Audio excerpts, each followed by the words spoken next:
World legends championship আসলে যেটা semifinal নির্ধারণ হয়ে গেছে। অস্ট্রেলিয়া সাউথ আফ্রিকা সেকেন্ড সেমিফাইনালে খেলবে এবং প্রথম সেমিফাইনালে ভারত এবং পাকিস্তানের লড়াই।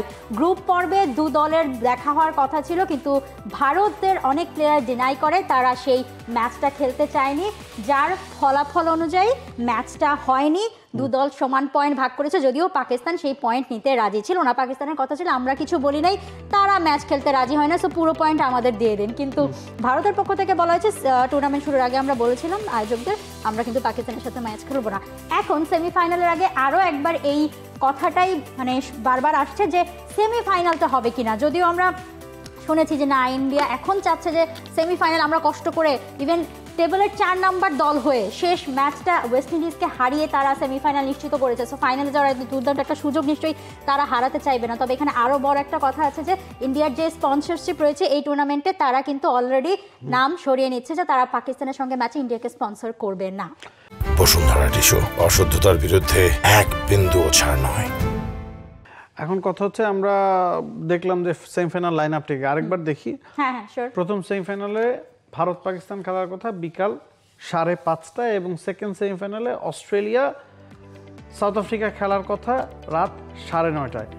আজকের মধ্যে যদি এটা ওলটপালট হয়ে যায় খুব বেশি অবাক হওয়ার কিছু থাকবে না, বা আমরা যখন এই জিনিসটা সোশ্যাল মিডিয়ায় দিব তখনও এই জিনিসটা ভ্যালিড থাকবে কিনা আমার মনে সন্দেহ আছে। কারণ যে কোনো সময় আপনি এই খবর পেতে পারেন যে ভারত পাকিস্তানের সাথে খেলবে না, হয়তো ভারত অস্ট্রেলিয়া বা সাউথ আফ্রিকার সাথে খেলবে, পাকিস্তান ভাইস ভার্সা হয়ে যেতে পারে। There is a big possibility. কারণ প্রথম ম্যাচটা হয়নি, সেই ম্যাচের পয়েন্ট যে আপনি বলছেন দুই দল ভাগাভাগি করে নিয়েছে, ওই একটা পয়েন্ট ভারতকে সেমিফাইনালে তুলে দিয়েছে।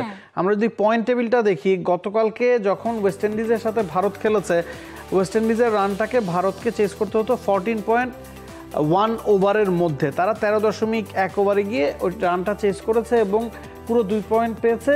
সে কারণেই ভারত 3 পয়েন্ট নিয়ে সেমিফাইনালে উঠেছে। আপনি যদি পাকিস্তানের পয়েন্ট দেখেন, পাকিস্তান 5 ম্যাচের 4টা জিতেছে, যেই খেলাটা হয়নি ভারতের সাথে সেখান থেকে 1 পয়েন্ট পেয়েছে। সাউথ আফ্রিকার 9 পয়েন্ট, অস্ট্রেলিয়ার 5 পয়েন্ট। ভারত, ইংল্যান্ড এবং ওয়েস্ট ইন্ডিজেরও সুযোগ ছিল। ইংল্যান্ডের পয়েন্ট 3 ছিল, ভারতের পয়েন্ট 1 ছিল, ওয়েস্ট ইন্ডিজের পয়েন্ট 2 ছিল। যদি ওয়েস্ট ইন্ডিজ জিততো, ওয়েস্ট ইন্ডিজ 4 পয়েন্ট নিয়ে সেমিফাইনাল খেলতো, এই ভারত পাকিস্তান নিয়ে এই সমস্যাটা হয়তো থাকতো না।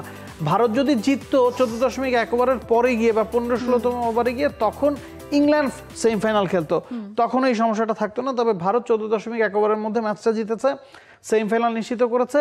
তবে সেমিফাইনাল নিয়ে এখনই আমি খুব বেশি কথা বলতে চাচ্ছি না, কারণ আমার কাছে মনে হয় এটা বদলে যেতে পারে। যদি বদলে না যায়, সেক্ষেত্রে ভারত যে স্টানটা নিয়েছে আমরা পাকিস্তানের সাথে খেলবো না গ্রুপ পর্বে, তাহলে এখন আপনি কিভাবে খেলেন? সেটাও একটা বড় প্রশ্ন। তো আমার কাছে মনে হচ্ছে যে এই জায়গায়ও 2-1 প্লেয়ার বেঁকে বসতে পারেন।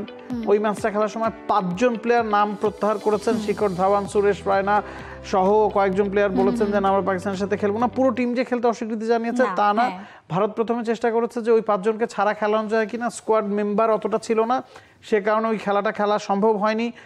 ওই খেলাটা পরিত্যক্ত ঘোষণা করে 2 দলকে 1 পয়েন্ট দেওয়া হয়েছে এবং সেমিফাইনালে সেটার কোনো সুযোগ নেই। সেমিফাইনালে যদি আপনি না খেলেন, যে গ্রুপ পর্বে এগিয়ে আছে সে ফাইনালে চলে যাবে। সেক্ষেত্রে এখন দেখার বিষয় যে ভারত পাকিস্তানের সাথে খেলে কিনা।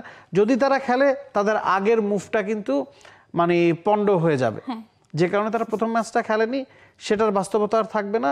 এখন অদল বদল হয় কিনা এটা হচ্ছে দেখার বিষয়। এক্স্যাক্টলি। সো মানে এখানে আসলে আবার অদল বদল হলে এই দুই দলই যে ফাইনালে উঠবে না সেটার গ্যারান্টি কি? গেল বছর কিন্তু এই দলই ফাইনাল খেলেছে। এখন আমার একটা কথা মনে হচ্ছিল যে এই ঘটনার মানে পুনরাবৃত্তি কি আমরা এশিয়া কাপে আবার দেখতে পারি কিনা, এশিয়া কাপে এমন হবে কিনা, যদিও এখনই মানে জানা গেছে এই ঘটনার কারণে আমি পার্সোনালি মনে করেছিলাম এশিয়া কাপ নিয়ে অনেক জল ঘোলা হবে, যেখানে লিজেন্ডসরাই খেলছেন না, জাতীয় দল হয়তো না খেলার কথা বলে থাকতে পারে। তবে এখানে যে মিটিংটা হয়েছে সেখানে অনেক কিছু হয়েছে, সেখানে বাংলাদেশও ক্রেডিটটা পাবে যে এশিয়া কাপ নির্ভেজালি আসলে হচ্ছে এবং এত তাড়াতাড়ি ডেট পড়ে যাবে, ফিক্সচার হয়ে যাবে, এটা আমি নিজে ভাবিনি। সবাই আসলে এটাই মনে করেছিল যে ভারত নিশ্চয়ই আরো বেঁকে বসবে, বাট সময় আছে, দেখা যাক যে আপাতত লেজেন্ডসরা কি করে, খেলতে চায় নাকি খেলতে চায় না, কোথায় গিয়ে দাঁড়ায়। খেললে ভালো, না খেললে সেটার প্রভাব এশিয়া কাপে পড়ে কিনা সেটাও দেখার মাইন্ডে কাজ করে। For more updates, subscribe to our YouTube channel and click on the bell icon. Follow us on Facebook and Instagram. Download T-Sports app to enjoy exciting games and highlights. Visit tsports.com.